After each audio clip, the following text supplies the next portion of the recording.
నమస్కారం 108 టీవీకి స్వాగతం. హిందువుల ప్రధాన పండుగలలో విజయదశమి ఒకటి. దేశవ్యాప్తంగా ఈ పండుగను ఎంతో ఘనంగా జరుపుకుంటారు.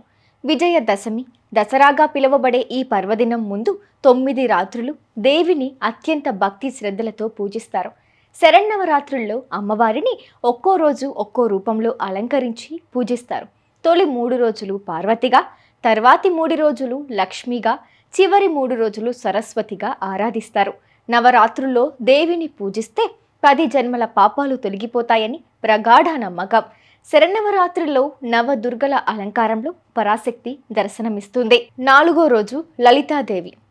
త్రిపురాత్రయంలో లలితాదేవి రెండో శక్తి. దేవి ఉపాసకులకు ముఖ్య దేవత.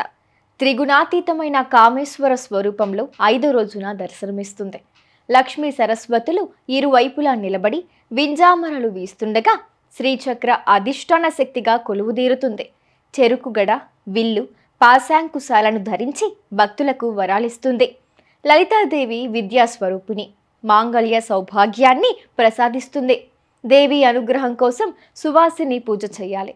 సమస్త సుఖాలు ప్రసాదించే శక్తి స్వరూపిణి లలితాదేవి. 108 టీవీ తరపున మీకు, మీ కుటుంబ సభ్యులకు విజయదశమి శుభాకాంక్షలు.